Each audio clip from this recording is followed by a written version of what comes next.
If we look at how Rasulullah sallallahu alayhi wasallam educated the Ummah, we will see that he also had a school. Nowadays we have schools, we have madrasas, we have Jumma.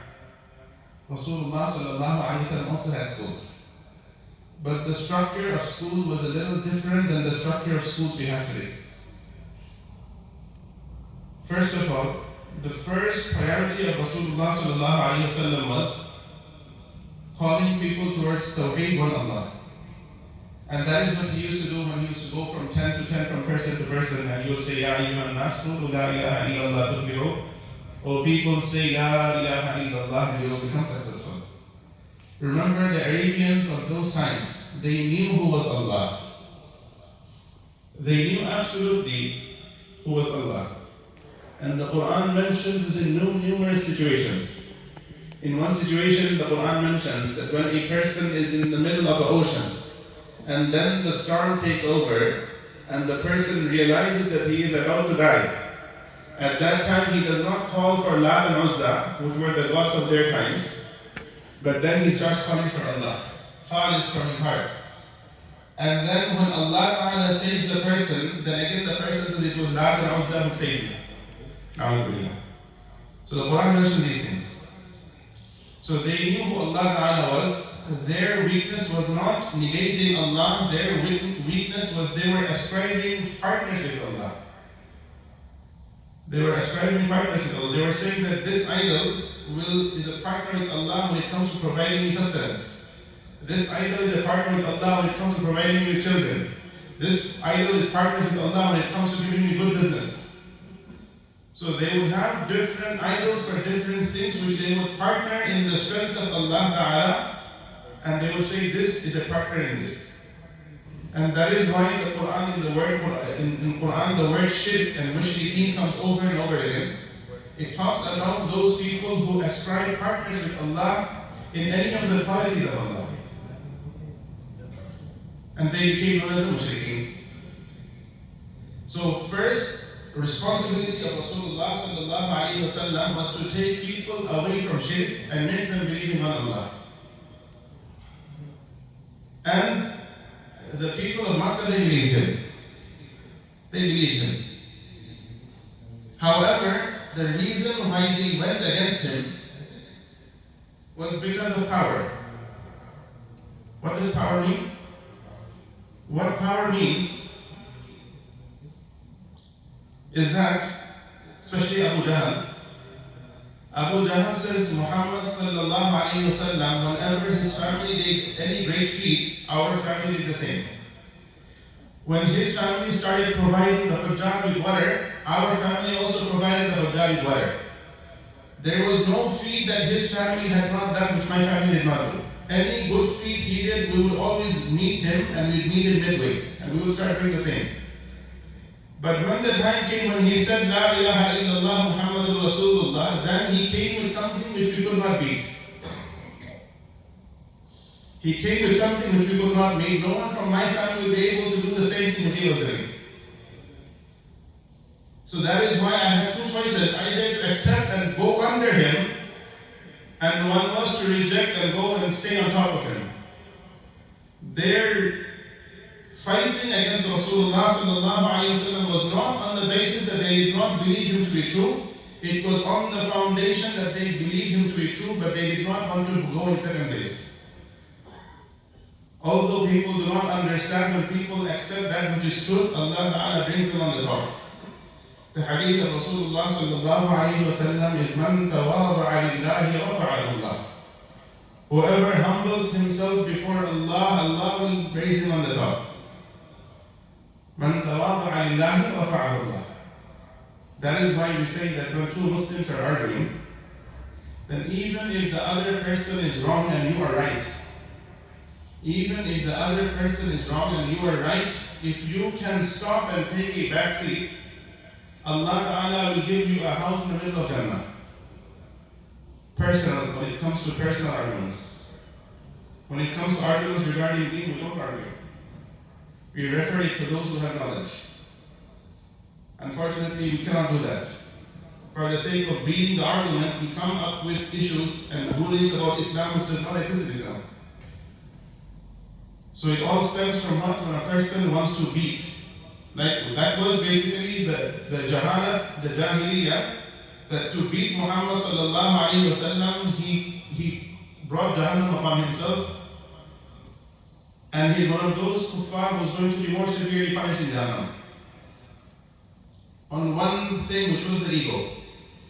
The same concept upon which Shaitan was disgraced and mal'oon and cursed in the day of Qiyamah. He could not accept the hukum of Allah, the decision of Allah. That was it. When Allah Ta'ala had decided that Adam and alayhi salam and his children are going to become the Khalifa upon the earth, that one decision of Allah, who could not accept? Shaitan could not accept, even though he knew it was true.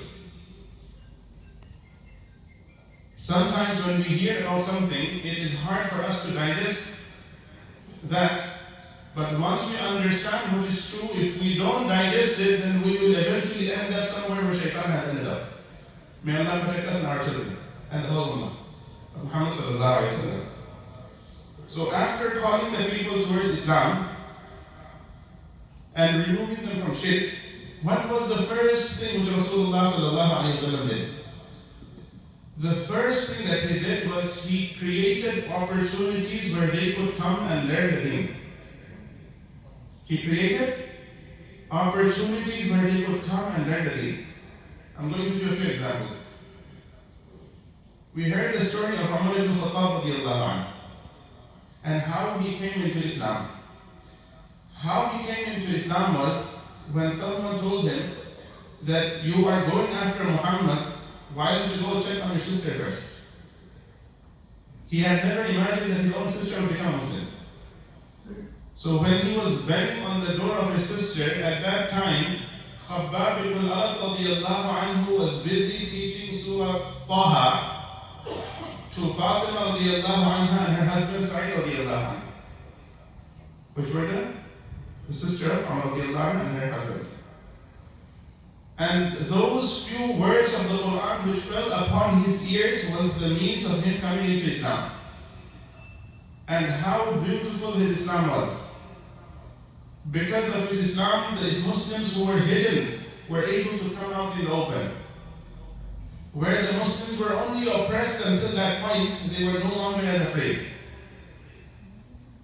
So what was it that happened? What happened was whenever Rasulullah sallallahu alaihi wasallam saw an opportunity where he could send a teacher, and educate the people, adults, about Islam, he would send a teacher and educate them.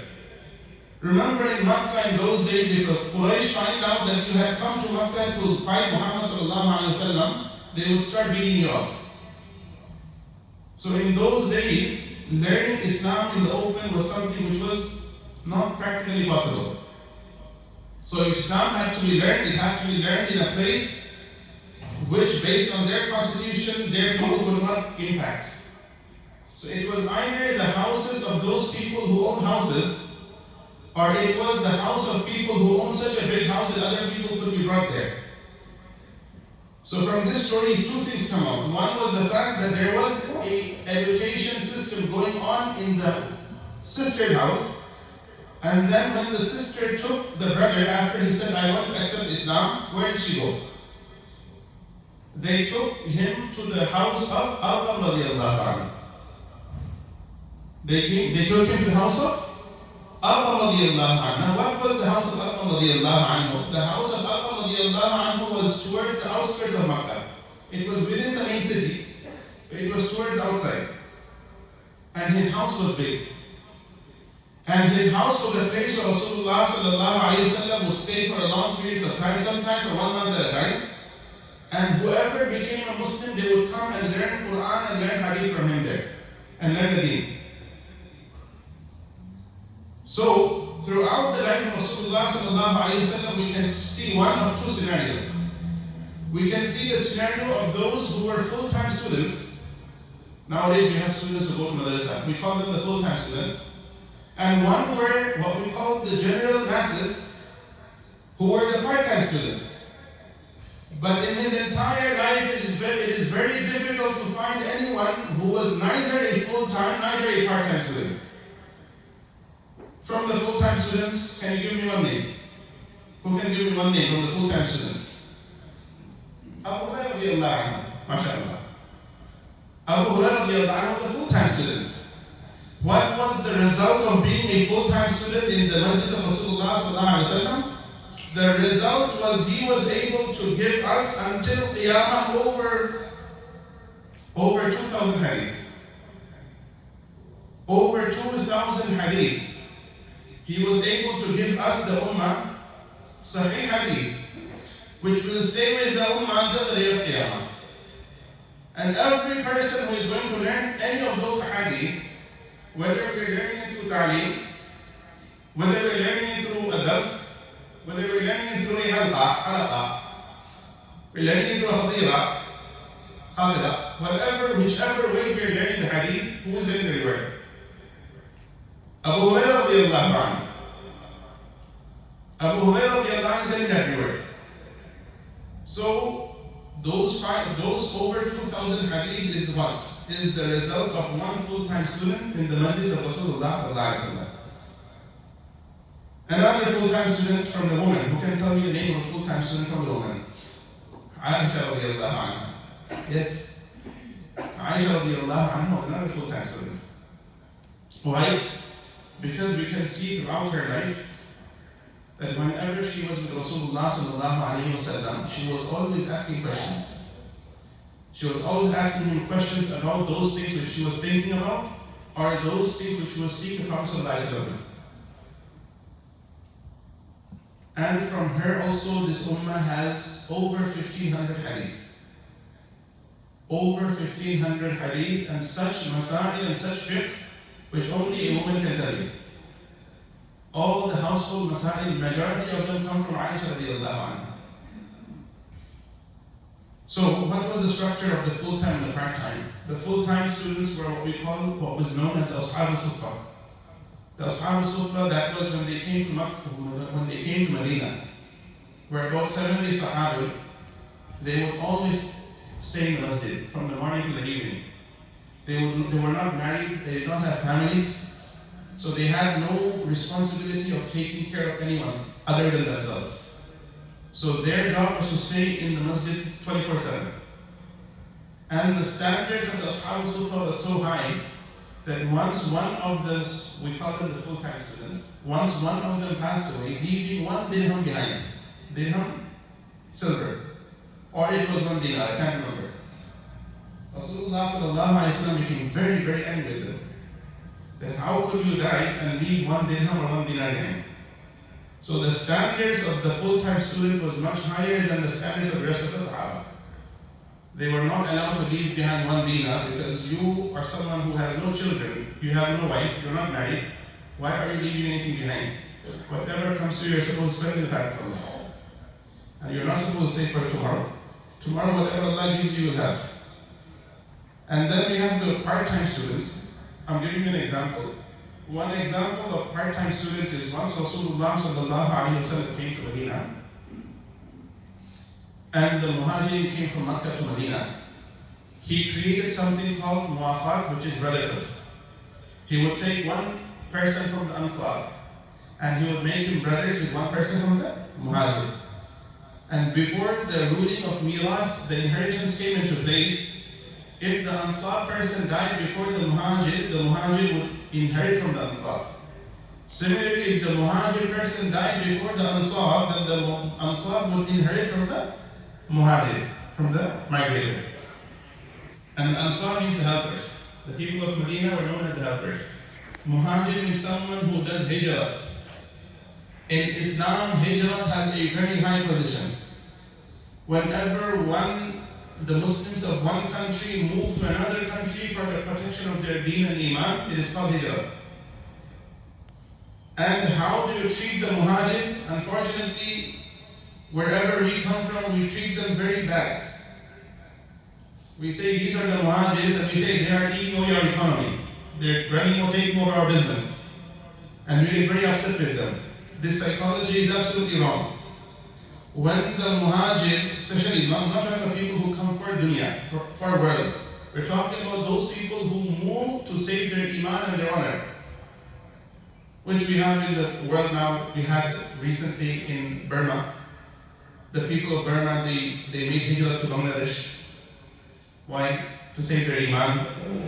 The people of Syria, they made hijrah to Turkey. Why? To save their iman and amal.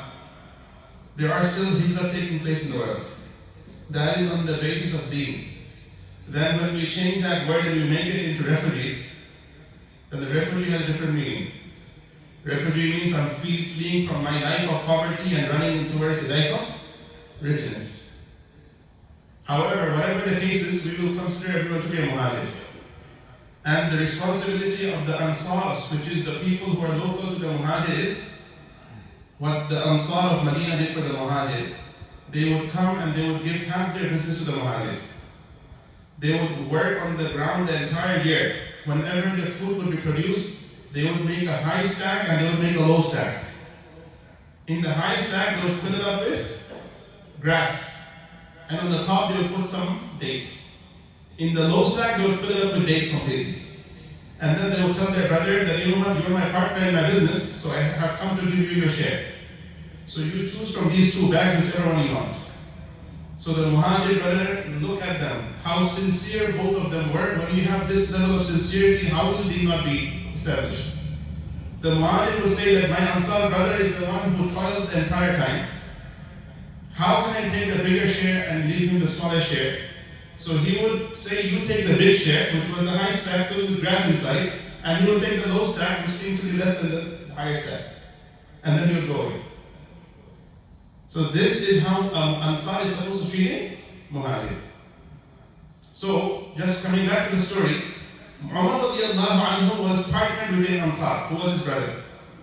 So Umar radiallahu anhu made a deal with him. Said, oh my brother, let's do something. What should we do? One day I'm going to work, and you spend your time with Rasulullah sallallahu alaihi wasallam. In the evening, me and you will meet up, and you will tell me everything that happened the whole day. The next day you work, and then I will give you 50% of my share, whatever I earned the day. The next day you work the whole day, and I will stay with Rasulullah sallallahu alaihi wasallam. In the night time, both of us meet, and we will give each other the Al-Ghazali.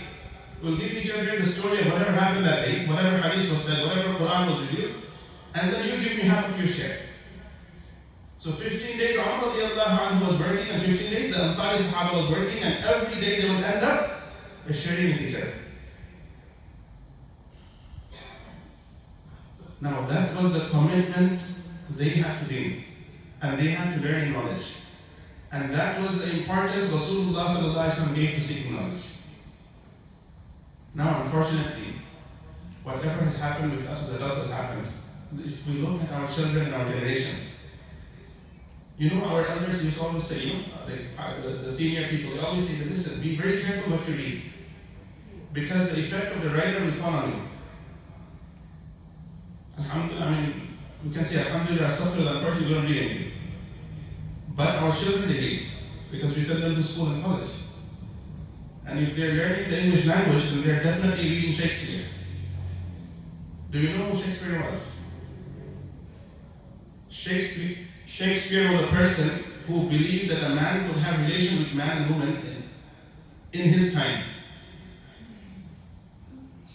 He was a man who would make plays where he would make men dress up like women.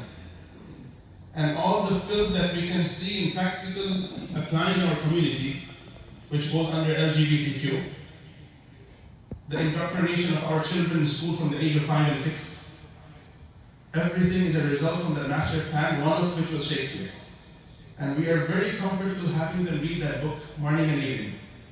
And we say that we are studying this because they have to pass the exam. And if they don't pass the exam with a good college degree, then how will they get a good job? Now imagine a child is in the suhbah, in the companionship of a person of this type of nature, then what is going on inside him? How much is it damaging his inside? And we are not substituting that with anything good. They're not sitting in the halqa of ta'aleem. They're not sitting and listening to tafsir. They're not sitting and listening to a hadith. They're not sitting and listening to the environment of Rasulullah. So there is no antidote that has been created for the damage, permanent damage that has been done day by day. May Allah Ta'ala allow us to reverse that. And for ourselves and our families, at least we can start with ta'aleem at home. Finish the day off at the end, before we go to sleep, before dinner, after dinner, doesn't matter. Have some ta'aleem.